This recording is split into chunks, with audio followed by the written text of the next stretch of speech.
Imagine being on holidays in a tropical backwater sort of ideal retreat, and you're hit by a car and you break your leg and you're rushed to hospital. And this hospital has a 38% death rate post-op, but it's the only one within hours. Now, imagine if you're poor and you don't even have the choice of taking out your travel insurance and going to a better hospital. That literally was the choice for an entire group of people just 10 years ago, where your local hospital has a 38% death rate. And now it's down to 1 or 2%. And one of the people who was instrumental in making those changes is here with me today, Kareen Dunlop. She stepped into this hospital, and the story that we're going to hear today is just absolutely amazing, because it's not like it took billions of dollars and it took, miracles. It just took knowledge, it took practical steps, and it's something that we now take for granted. And the reason why I'm doing this, it's the first time I've got someone who's not an environmental health officer onto the podcast, but it's all about the basics. And when I heard this story, I was going, "You have to be on the podcast." So, Kareen, welcome to EHO Knows. Thank you for coming. Thank you.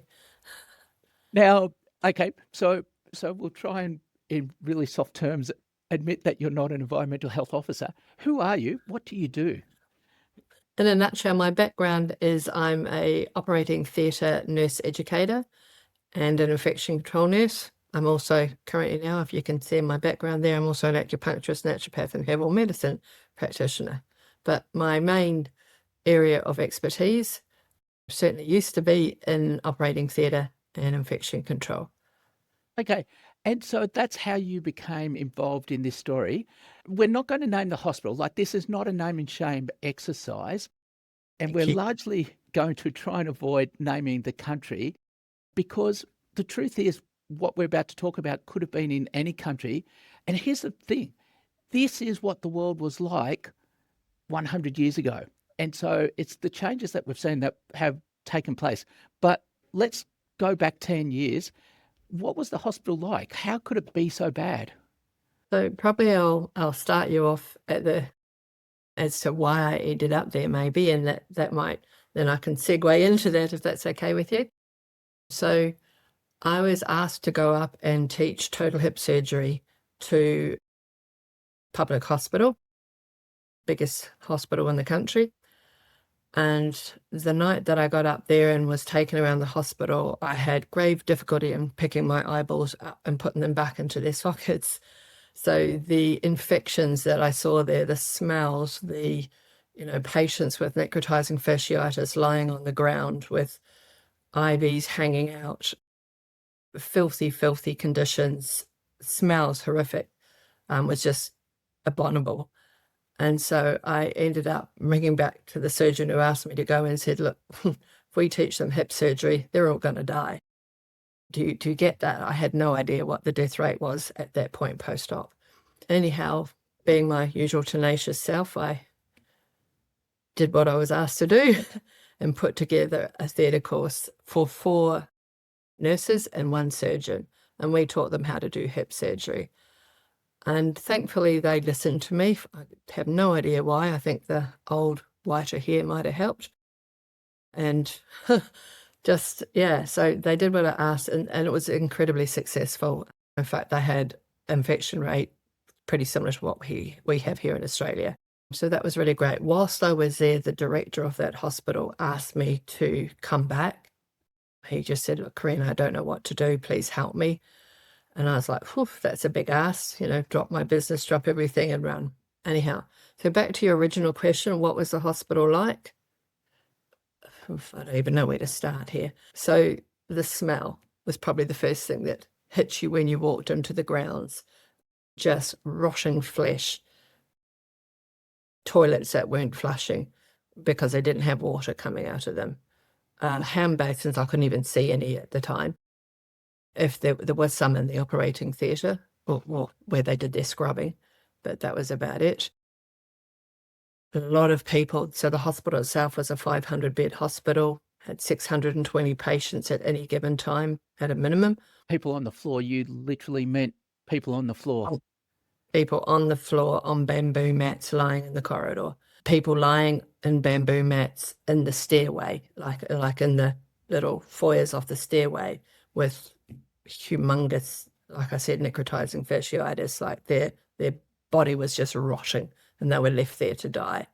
The back of the hospital, I mean, and this goes further on to the story, but one particular day when I went back, so I went back for 8 months to teach, but one particular day all my students were kind of peeking out the window and I like out the blinds and I was like, what on earth they were looking at? And eventually I went and had a look and we literally had a river where the road was into the back of the hospital. And across the road from us was a big, I've forgotten the name of it, so I'm having a mental blank here, but literally where people lived under tin roofs and that. Very, very poor conditions. So all their waste and everything was just running down this river, which we Yes. normally walked and drove on. And so I had to wade through it later on. So they had really, really poor plumbing in the hospital. Didn't have aircon, or if you were in the director's office, you might have had aircon, but it was very rare to find air conditioning. The kitchen just had a dirt floor. The staff in there weren't trained at all in hygiene at all, so they would just sit on the dirt floor maybe on the dirt floor on a bamboo mat and prepare the food for the patients in very squalid conditions. The laundry, basically the washing came out dirtier than what it went in. With more, so when I actually did tests on it, we changed the washing machines. It had a higher microburden on it after it had Wow. been in the washing machine. Yeah, things like, you'd walk up the stairs up towards the theatre and the cleaning staff were taking the bloody linen and checking it out on the stairway with people all walking through it. Sharps containers, I don't expect you know a lot about them, but Sharps containers, we have rigid plastic-sided Sharps containers. They had just a cardboard box and it would be taped up with elastoplast, and there would be like a hedgehog that was Sharps all pushing through it. And the cleaners would literally take that and then clean those syringes and needles and then sell them on the private market to the private clinics. Wow. Okay. Yeah, I don't even know where to start. Things like operating tables, they didn't know how to move them. So when I actually showed them how to break an operating table and move it, they were like, oh, you can move that. And underneath was all the crap that had been there for the years that they'd been operating on. Yeah. Yes. So, so a ward. Nowadays, we complain when we don't get a room to ourselves. There, you're how many people in in one room? And what our typical two-bedroom ward would be, a two-bedroom room would be, they'd have 5 to 6 beds jammed in there. So literally there would be width of a person, not even a width of a person, you'd have to turn sideways on, well, certainly I would, to have to go down between the beds. There'd be that many people squashed into very, very tight areas. Some of the rooms, like the orthopedic trauma room, which was a huge problem at this hospital, was just a massive big room with beds all cracked in it. The back there would be a toilet or two for patients and an area where they could wash, but often the problem was that the pressure wasn't enough with the water to get the water to those hand basins. There were private rooms and you had to pay a lot of money to get that private room. So you'd have one patient in that private room. And then obviously, like I said, there were people out there was a lot of family there. So they would be all sleeping around as well, under the bed, in the stairways, in the corridors. Yeah. Yeah. Very crowded. Yes. Okay. And so you've got one toilet basin, which may or may not have running water. If it didn't have running water, what did they have instead? So in the back of those, what we would consider a two-bedded unit, and they would have at least 5 beds in there would be a toilet. The toilet would have a handheld hose that you use to wash yourself with. So no one used toilet paper. They couldn't afford toilet paper. So they'd have that. They'd have, often because there was no water, they'd have this huge big blue half-gallon drum in there, and it would have often like a half Coke bottle or some kind of scooping arrangement so that they could actually put their hands into that bucket of water and get some water to wash their nether regions with. Yeah. The actual hand basin, like in the patient's wards, there was never soap there. But what I often used to see when I visited many hospitals was a little tiny bag of laundry detergent, so a little tiny one the size of my hand, and it would be open at the top. And everyone would just dig their hands in, and this would be in theatres as well. They would just dig their hands in and get some of that washing detergent, the powder. So it was pink with Pseudomonas inside there. So basically, they were just washing their hands with a petri dish of yum. Whoa, okay. And then just that concept of, the thing that you're holding, the half Coke bottle is just going to transfer from one person straight to the next. You're dipping it into a bucket of goodness knows what. It's been sitting there for a long time. That was a lovely folder for mosquito-borne illnesses as well. Yes. Okay. So it's fairly obvious that they've got a problem. What now we're skating on the edge of politics, and we're going to do our best to avoid naming names. But there were a number of factors that got the hospital to this stage. One of them was politics. There was a whole bunch of bad crap going on in this country. What was the side effect of all the bad crap, and how did it impact the hospital? So what happened in this country was during a war that they had there, anyone with any intellect basically was killed. There were 4 doctors that survived this particular war. People, the Tories, I can tell you, are shocking. Beautiful people that I worked with that were killed because they got an extra little tiddler fish out of the river to feed themselves with. Whole families that were shocked because the father was a professor at the university. Yeah, very, very sad. So a lot of, I guess you could say, lack of knowledge because anyone with intellect was killed. So then you've been left with this country with an absolute paucity of intellect. And then obviously white men coming in to try and help them. But the people that were left just didn't have the knowledge to do things. And we had, in my instance, a lot of surgeons who Red Cross, everyone had been and still is working in this country. But the cultural norm of shame, so that was one of the other things that is there, is that you'll find that they just say, yes, yes, yes, yes. But like one person, I'll just give an example. One person said to me, Kareen, we know we should wash our hands, but how can we? We know water. We know soap. I know money to buy water and soap for the hospital. Yeah. The other thing about this particular hospital is the government itself were paying the director an abysmal amount of money to actually work in this hospital. So he was working there basically for free, let me tell you. He was often paying staff wages out of his pocket because the government didn't give him any money for 3 months. And he said, if I don't pay it out of my pocket, then they all leave. So he was under a real huge amount of pressure to actually perform in this hospital. And because he has made a difference, they won't let him leave now. Um, Yeah. but, I'm incredibly thankful to him that he actually had the courage to ask me for help and to listen to me. Yeah. So what's really frightening is the description that you have, war-torn country, the people with the knowledge are either being killed or they're fleeing for their lives or whatever. And so you're having that exodus of competence and knowledge that could apply to somewhere in the Middle East these days, could apply to somewhere in Africa these days. It applied to this country, South America. Actually, what's really frightening, this applies to, oh, I'm not allowed to say that country because I want to visit there later this year.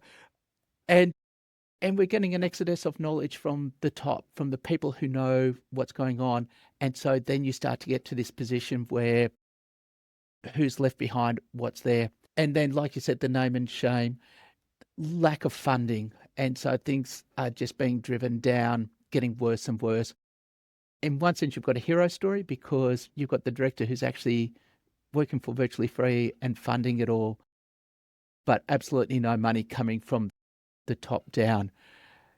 And unfortunately, that's sounding like more and more countries. So as much as we're saying, hey, this is a story from 100 years ago, the truth is this is a story that can easily repeat in too many countries around the world right now. Okay, so And he also didn't have the knowledge or know where to start. Like this hospital, but like they didn't have, when I first went there, they didn't have a director of nursing. I said, can I speak to the director of nursing? Oh, we now have one. I'm like, really? Okay. What kind of, do you have a nurse educator? No, we don't know what that is. We don't have a maintenance team. So there was no structure to the hospital. They didn't know how to structure a hospital, and all they knew was what somebody had told them from the very top. You must provide us with accounts. So accounts department was huge. Yeah, so yeah, from the government that they had to, be able to show what they'd used every cent, and the poor director had to sign every single remit that was going out the door. Yeah. yes. Okay, so you have surgery. What are your chances of surviving surgery within the next, 12 hours? Okay. So, like I said, when I first went there, their death rate post-op was 38%. Their infection rate, I would say, would be well on nigh on 100%. Like it was very, very high. I don't have those figures because they never measured infection. If you ask somebody why they died, they would just look at you and go, well, Kareen, their heart stopped. And they Yes, didn't know why they stopped. Yeah. So, yeah, survival rates, not a lot, by a third or less. yes. But so I guess my first question is, what's your survival rate in the first 12 hours? Because that's really a reflection of immediate post-op sort of complications. Yeah. So, Whereas to die a yeah, couple of days later is obviously then infections kicking in and problems. yeah. So are you That relatively happy with surgery there? no, a lot of people wouldn't go. I don't know what the actual rate was 12 hours post-op there at that point. Because again, they didn't collect nosocomial rates because that was embarrassing, or they didn't Yes. even know about it, and they didn't want anyone to know about it. So that took, and I'm still working on that, a lot of effort to actually get them to recognize what a nosocomial infection is. But how But you're, quickly did it take post-op to be infected? yeah, very quick. So here, let's give you another example that would tell you. So they use Makita drills that we buy from Bunnings. They would just wipe them over with the theatre cloth, so it wasn't even a clean cloth. They would wipe it so it was visibly clean Yeah. to them, but there would still be a lot of blood left around the chuck and the keys and where they couldn't see so well. And then they'd put it back in its Makita box, the container, and they'd put a little jar of formalin in there with some cotton wool balls, and they'd leave it for 12 hours, and that was considered disinfected then, and they would use that on the next patient. Diathermy is the same thing. So literally, the hepatitis B rate, I know in one particular area of this country was 58% Wow. Yeah. because they were just using stuff that was used on the previous patient. Yeah. Yeah. And we're not even talking about, with all this infection stuff, AIDS and, like you said, hepatitis and all those really bad things that are then, transferred through instruments. We've so far mostly just been talking about, infection. So it would be fascinating to know long-term effects, what's the transmission of AIDS and all those sort of things. We're going to skip that because, yeah, Don't even think you could do that now, and they would be incredibly embarrassed by that. yes. But what we are going to do is talk about the transformation then. So we're talking about a place that is a 38% chance of post-op death, and we've now got that down to what percent? So it was 2% in 2019. So I Yeah, dropped that from 2014. So in 5 years, we dropped that dramatically. A good yeah. 36% drop. What I find really funny about that is you go, we had a 36% drop, and you go, No. You went from 38% down to 2%. That's like a 90% drop or 95, whatever. Yeah, Someone else can yeah, do the sure. maths one day. Yeah, yeah. It's a transformation. And so, but people had gone in before you to try and do it as well. And so, as we go through, what did you do? Part of the conversation is, what did the previous people do differently or what did you do differently to the previous people? So here we go. How do you get the death rate in a hospital post-op from 38% down to 2%? You kill the trainer almost. Yeah, CDC actually asked me that same question out there. They were like, how did you make the difference? Because we've been working in this country for ages and we've never been able to do it. One, I had a director of the hospital who wanted to see change. I think that's a really big plus. Yep. Two, he listened to me. Three, I went, okay, they can't go from here to here, but they can make this baby step. And let's do that baby step first. Let's get that right. So the very first thing that I taught in that hospital was hand hygiene. The next thing was cleaning. The next thing was laundry. So basically, what can I teach and get right that will make the biggest difference for them? Don't get me wrong, there was a lot of other things. We put in sterilizers. We taught them how to do wound dressings properly. We had actual wound dressing packs that they didn't use on the one patient all the time. Like there was a lot going on, but there were But some really basic fundamentals that we taught, or I taught. Yeah. and that's what I love about this story, because it literally just starts with washing your hands. And so a couple episodes ago, we did the ending trachoma, and that's literally a story about going into remote Aboriginal communities and teaching them how to wash your hands and use a towel. And that is all you need to do to start to break the cycle. And what you're saying here is washing your hands is enough to start to break the cycle. Like just that grassroots starts to make a difference. Okay, but it's not that simple, is it? Because It's not that simple. So let me give you a suggestion. So the surgeon that originally asked me to go up used to teach at another hospital, and he had told this particular hospital, you need to put a hand basin in. So they put one hand basin in for a 36-bed ward. But that was the only hand basin that all patients and all their staff and all the family had. So the surgeon that came from that hospital to this hospital didn't want to put a hand basin in because he said, you'll see, our people, they make such a big mess. One, because there was so many people using that one hand basin to wash their dishes, to wash their fruit, to clean their wow, hands, everything. It was just in that one hand basin. So so he really didn't want hand basins. And I kept saying to him, like it took me 6 months to get permission to come back here and get funding. Rotary helped me humongously to get funding to go back and put hand basins and water and new pumps and everything throughout that hospital.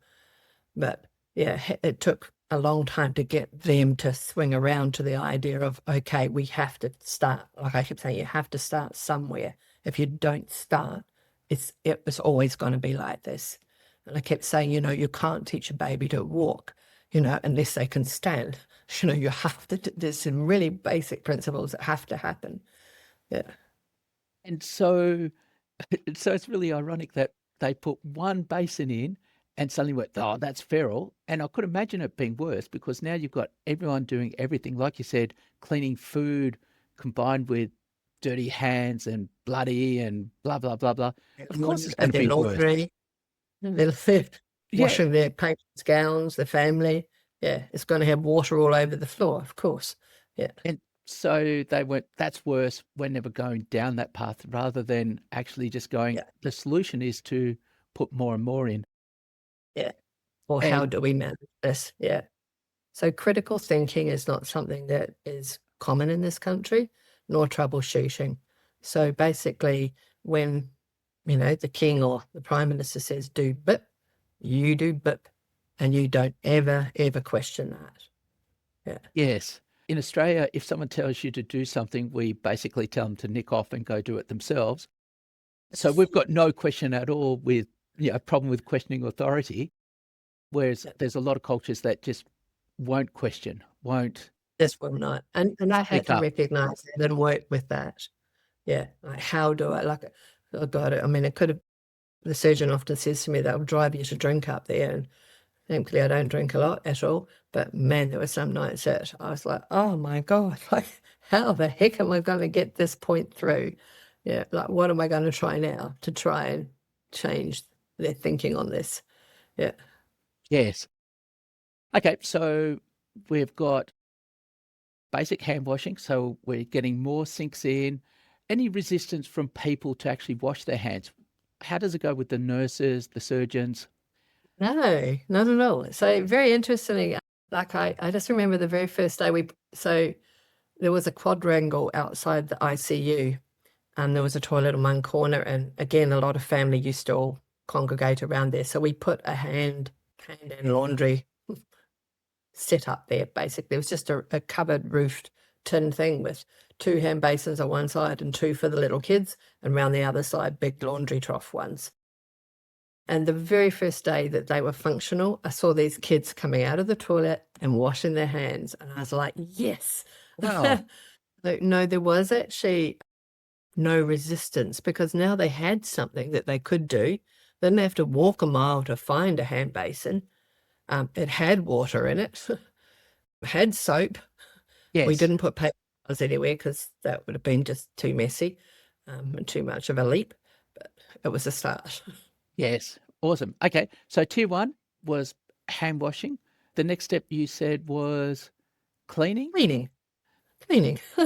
So literally the cleaners were just non-trained and they just had a straw broom. So they used to see them sweeping all the dust up and the dust would fly up everywhere.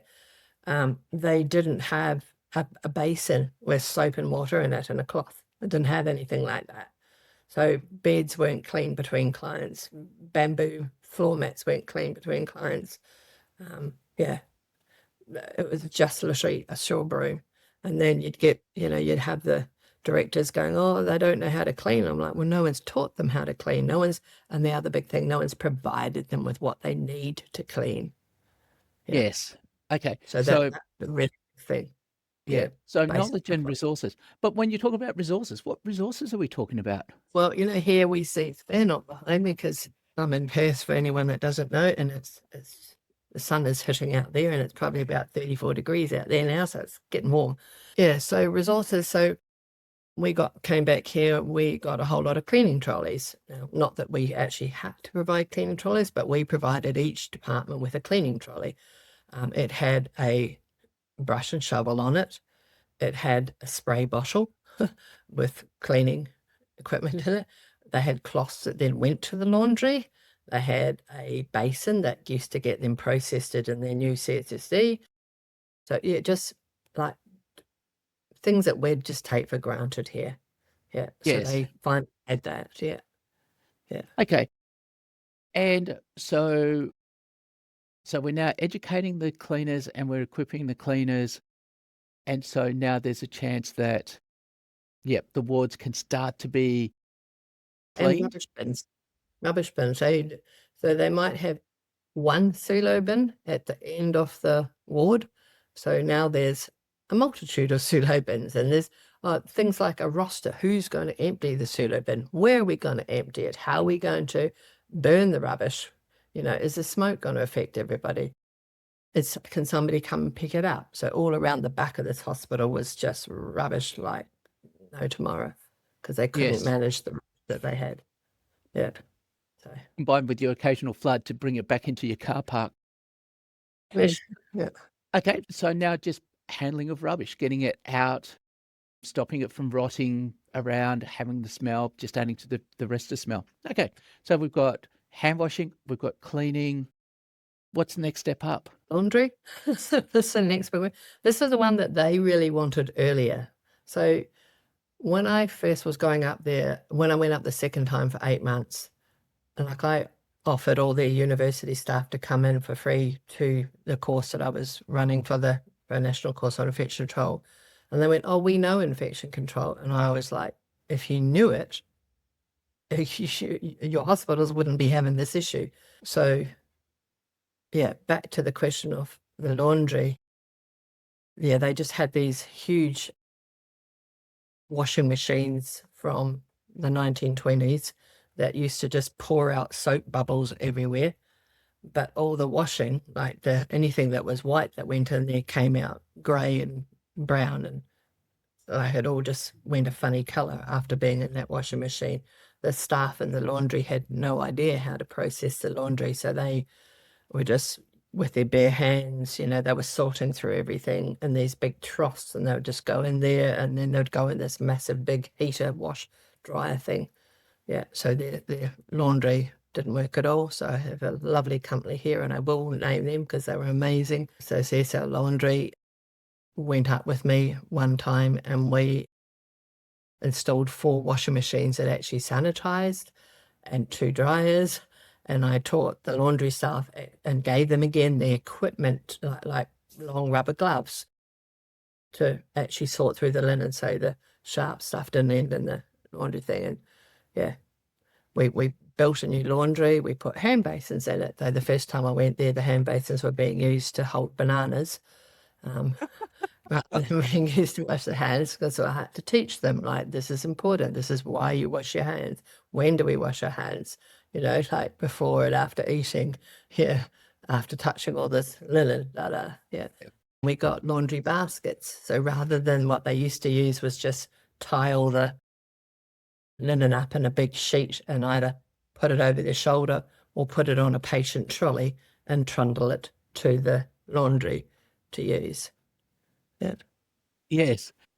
I'm talking a lot. You'd have to walk through water and dirt to get there as well. Yeah, so there were times when I had to go to that laundry and I was actually in my tuk-tuk and it was all flooded again out there, and the kids from the family were all playing in the dirt and the water, and my lovely tuk-tuk driver managed to get me right up to the steps so I can step out and not step into the flooded water again from the Yes. slums. Yes. What I found funny though about that is, the bananas in the hand washing sink, and you go, actually, how many restaurants do you go to in Australia where they've got the hand washing sinks and it's filled with food anyway? So as much as we're saying, oh, look at these atrocious conditions, the truth is we're talking basics here, and everyone around the world screws up the basics. But it doesn't help when, yes, you're in a tropical zone and you've just got mud outside and you're meant to be attempting to do the laundry. But having said that, mud is the least of their problems. It's all the lard and feces and all that crap that's in the laundry just nicely been shared around for the next person. So the washing machines, commercial grade washing machines, or Yeah, from Commercial Laundry Solutions. So they're a lovely country in Jandakot that I happened to ask if ended up, I was forever pleading for equipment from here that hospitals were chucking out. And somebody said to me, "Oh, look, yeah, ours is going, and these are the guys that normally fix it." And so I rang them to ask if they could check it before we sent it up. And they went, "Hang on a second, Kareen, let me think about it." And came back and said, "We can give you 4 new washing machines and 2 dryers." And we went up, and I remember we did agar plate testings before the washer went in, and then the same load when it came out, and then after that. So I had very visual things, which always worked. If I had visual things to show them, that, and like this, the surgeons who, like I said, look, here's what it looked like before and after, and they're like, yeah. So they were so excited that yes, we managed to kill all the bugs that were on it. oh, yes, That as a, was yet another thing, was right at the very beginning, teach them what a bug was, what a bacteria, viruses, fungi. They didn't know that. Yeah. So yes. And the problem is, seeing is believing. Yeah, you know that people die, they die because their heart stops. Well, wait a minute. It's because of the bacteria from here to there. And so, yeah, like the recognition of what an infection was and how to, like, redness, fever, swelling, pain. They didn't know those really, fundamental things. Yeah. Okay, so now we're starting to spend more money. So we've gone from hand washing. Yes, we did have to spend money and get 50,000 that we had to raise to put all that in here, yes, put that in a massive hospital. Yeah. but huge turnaround. And then cleaning, relatively speaking to the taps going in, cleaning was a relatively cheap. So Yeah. cleaners, Yeah. education and equipment. Now we're talking about washing machines. And Yeah. so the cost is going up. What's the next level above that? So before that, to get Okay. our yeah, so before that, so their sterilizers didn't sterilize what they had back then. So the equipment was coming out wet. It had been so as soon as it comes out wet, the pores are open in the material that they were using to wrap it, that they actually had holes into the instrument tubs, and they would leave them in front of the open windows so the flies and everything could fly in. And so yeah.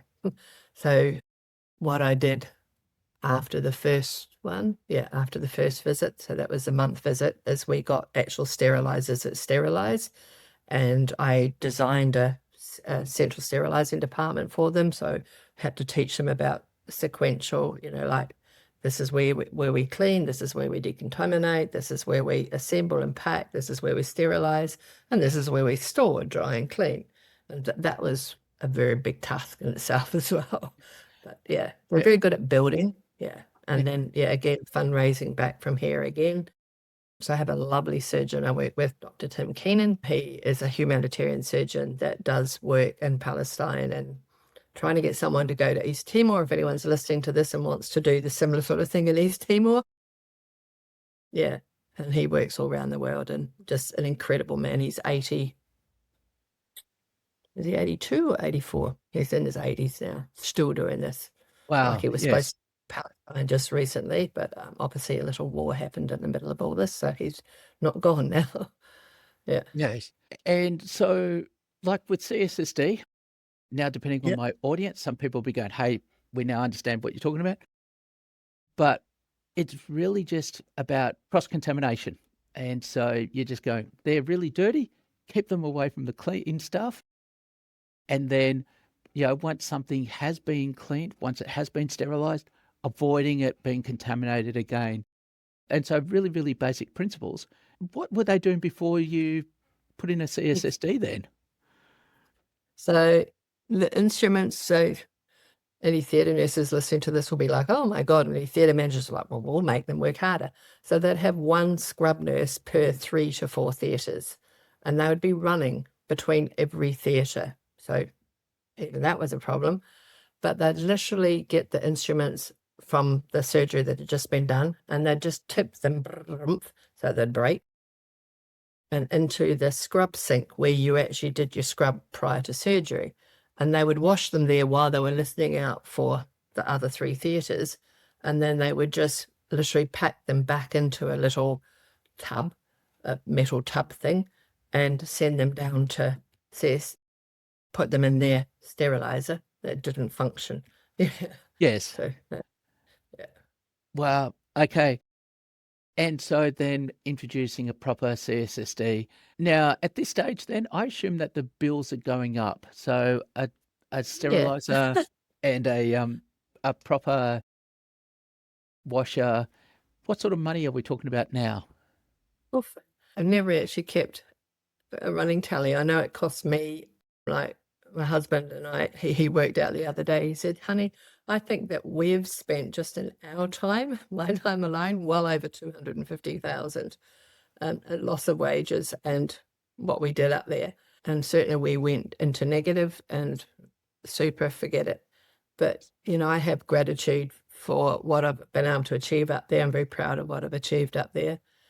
And I was able, for whatever reason, they listened to me and did what I asked them to do. And now this hospital is considered the role model for the rest of the country. And they are literally role modeling the rest of the hospitals on this Yes. hospital. So I'm quite chuffed about that because that was what I hoped to achieve. I thought if I take the worst hospital and can turn that around, then surely to God they can do the rest. Yes. Yeah, cost wise, I've got to say I use mainly Rotary a lot here. There's Rotary Osborne Park. There's a band of lovely guys up there, but one of them, particularly Pip Asfar, went to school with Tim Keenan. So he's he's also in his 80s, and he got his Rotary involved. And so when I came back that first time and saw just the paucity of gear that they had, I wrote to every single director in WA of the big hospitals and said, please, if you're chucking out scissors, we have single-use scissors here, don't chuck them out, keep them, send them down to your CCC, decontaminate them and keep them, and we'll send them up there. And I think we've sent up more than, or they have, Rotary, sent up more than 60 shipping containers now to this country. They now ship to Africa, to other countries as well. Yes. But that we shipped a lot of beds up there initially. We were shutting down lots of hospitals here. The beds were being thrown out, which is just ludicrous. Yeah, the waste that we have here, sorry if the government are listening here, the waste that we have The here in our government house are is, always listening. yeah, yeah, our waste is terrible, but a lot of it went to really good use up there. We sent neonatal cribs up there, instruments. I begged and pleaded from a lot of companies like yourself. I, anyone that was getting rid of their old power tools, I was like, please, can we have them? Yeah. And so a lot of the stuff came from begging, literally. Yes. Yeah. It's if And so in terms of costs, we're doing a steep trajectory up now. You've now got new washers, new sterilizers and everything. What's the next step? Once you've done all of that, when I went back the second time, which was for 8 months, because I was well aware that they needed to know infection control, but they thought they knew it. They wanted me to teach operating theatre nursing, and I was like happy to do that. And so a lot of that was about infection control.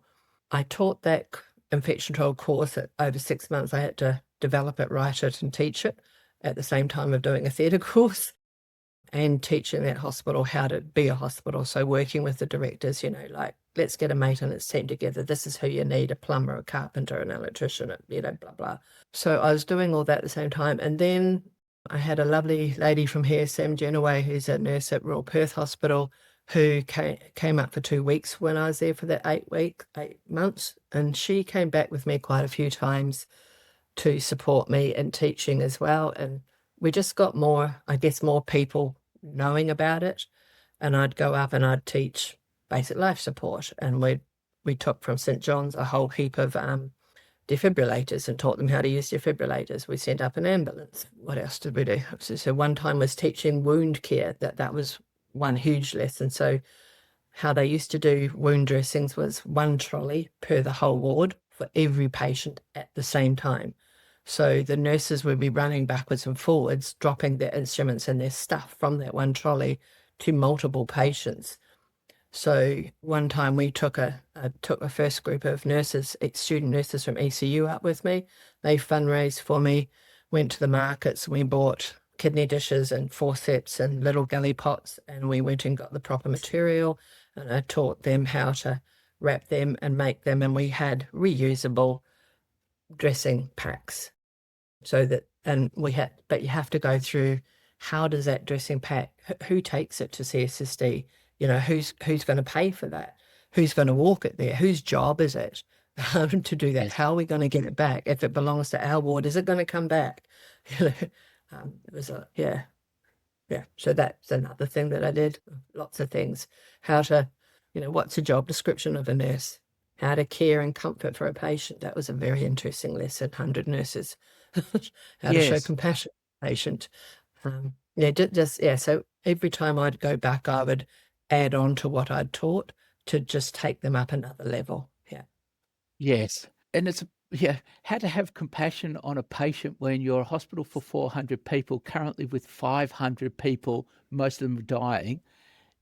If you had started there, they'd be going but eventually you get to the stage where you're going, look, compassion is a critical part to recovery. So It's quite interesting, actually. So I used to walk into recovery, and 2 nurses would be down the end of the recovery room on their phones, and you'd see a wife of a patient crying in the corner, really worried about it. and the nurses would never go up and go, are you okay?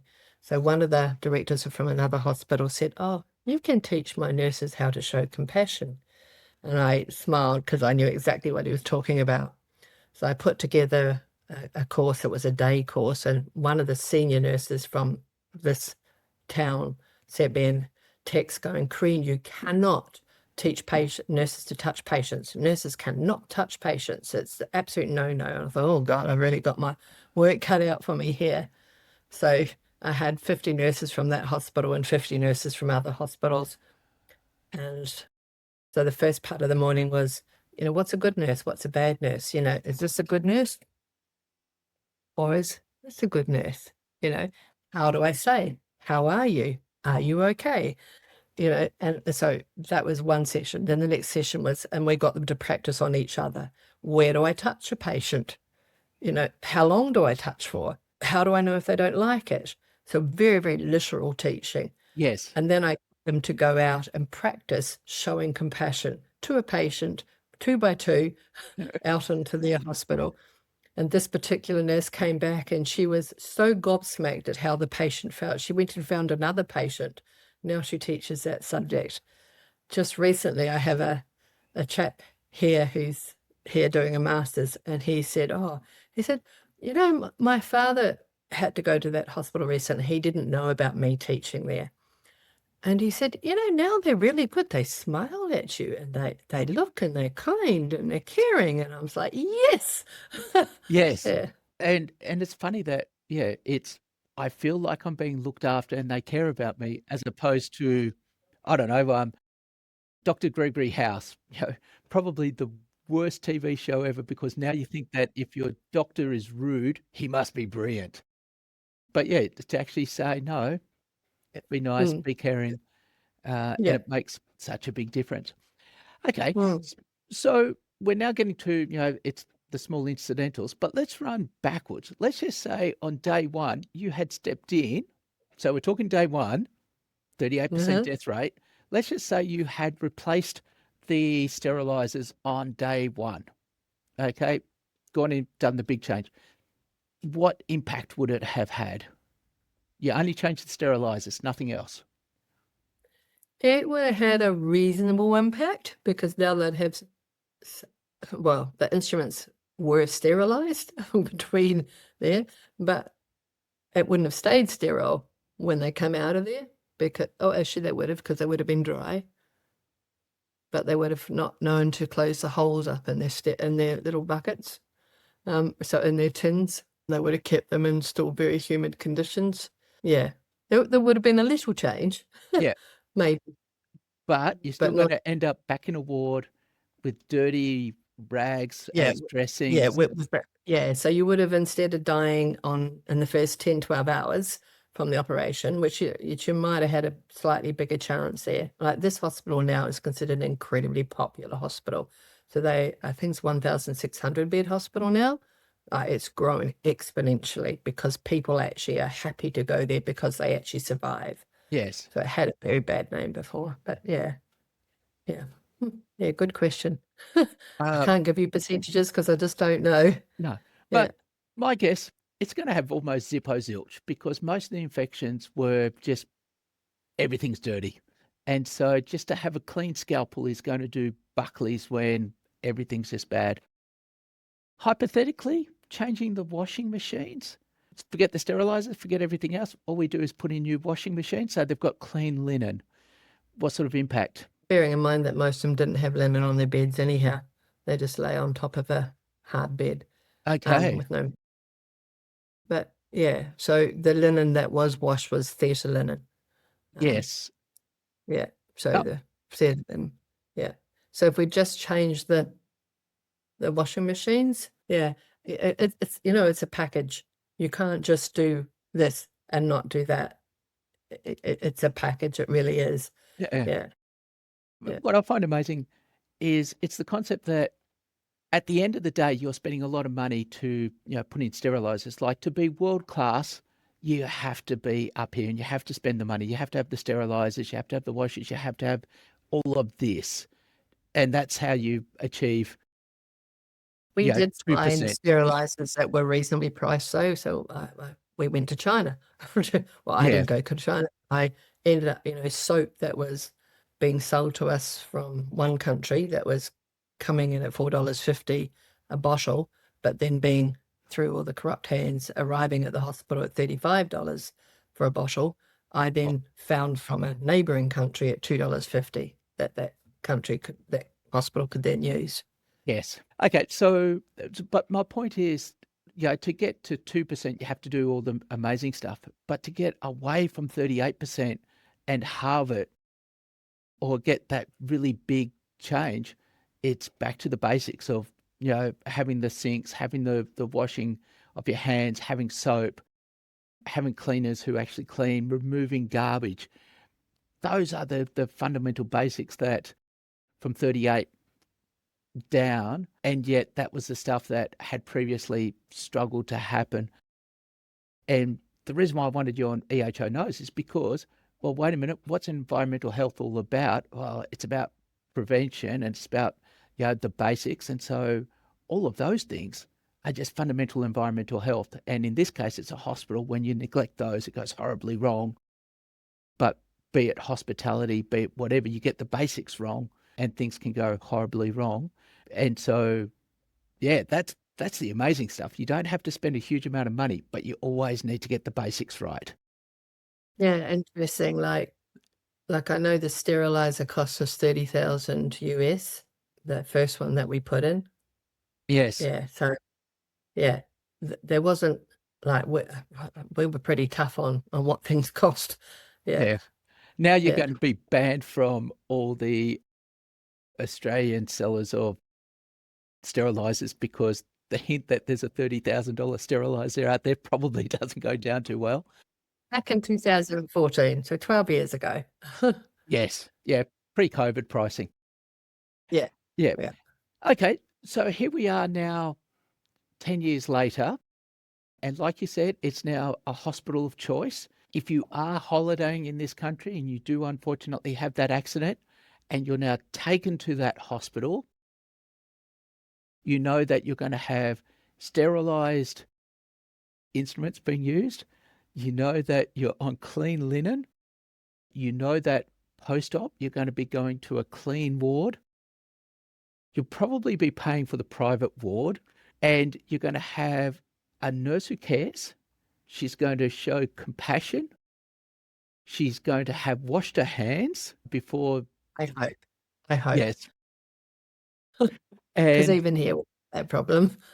yeah, and there's going to be a sink in the ward. And so now you're going to be going, you'll probably be sitting there going, hey, this hospital is not as good as. But the point is that you are now talking about a hospital where you are going to walk out again. And yeah, you're not now tossing a coin going, am I going to live? Am I going to die? That's a huge, huge transformation. So, any last minute tips for anyone who feels like they're up against a insurmountable barrier or is trying to do a radical change? Hindsight, what are your thoughts? City. I see it and hear it a lot in the field I'm in now. I remember anaesthetist saying to me, "Kareen's very tenacious," when I was trying to get alcohol hand gel into a hospital. Yeah, so just sticking to your guns when you know you've done the research and you know that this is the cheapest, best alternative to actually making a difference, then looking at all the different ways, like there's 4 different types of people. I'm not very influential, I didn't think, but I'm very conscientious. I'm very pragmatic. And I think you need to be tenacious and you need to just go, well, baby steps. So if I can't get them here, can I get them to here? Is this one step enough? Sometimes a little bit of bribery Yeah. works. So, message to all our government employees, a little bit of bribery works, okay? Yes, Ten but tenacity, I think, and, yeah, like, one thing that we haven't mentioned and that I really like, worked really hard during COVID with them. Their transmission rate to their staff was 0.1%. It was way less than ours. And this is a third world, or was a third world country, who had a death rate that was incredible. But they did exactly what I asked them to do from the get-go and followed that. And we did things very cheaply that isn't considered the norm. But I was like, what else can I do? How can I make this work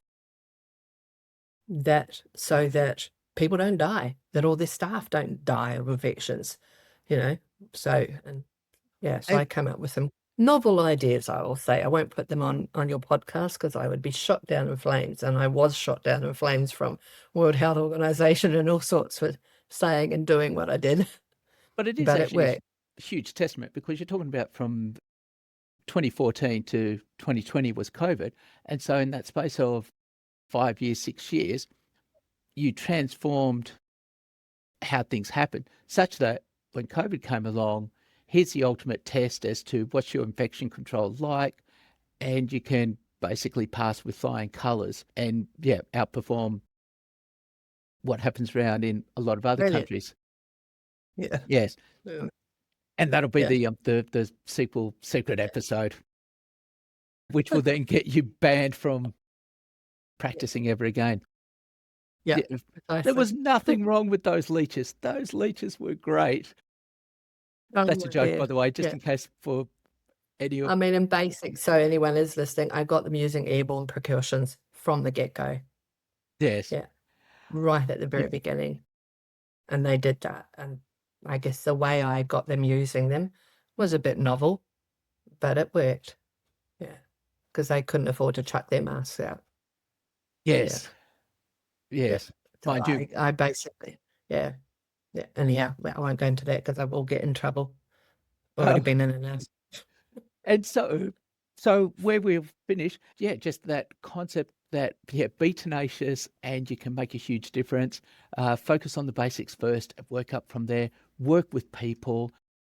Yeah, there's so much in this episode that be I think medical, also hospitality or whatever, it one other yeah. thing that so when you're dealing in a foreign country, so if anyone's doing that, so in a foreign language and with people with maybe lower intellect, that if you can make your training very visual, that Yes. was really handy as well. Yeah, yeah. Yes. So I'm going to say, Shane, plug your product here because you know I used it. So at that stage, I used a UV sanitizer product to show hand washing, show what bugs were, show how they transmitted, show how we cleaned and how to get rid of them, what worked, what didn't. That was really good for, like cleaners that had no education whatsoever. Yeah. Yeah.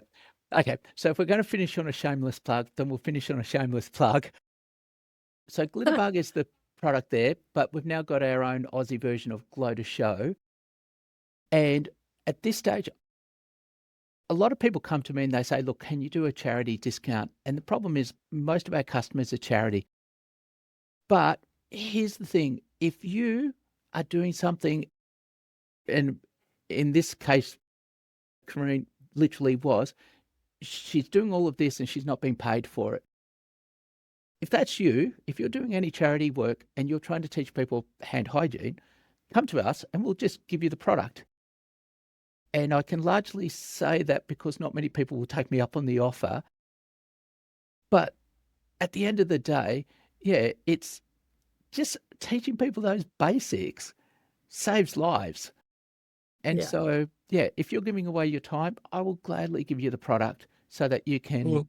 save lives. And for your EHOs out there, just buy the stuff and just teach people how to wash their hands and do the basics. And so, yeah, thanks for that shameless plug at the end.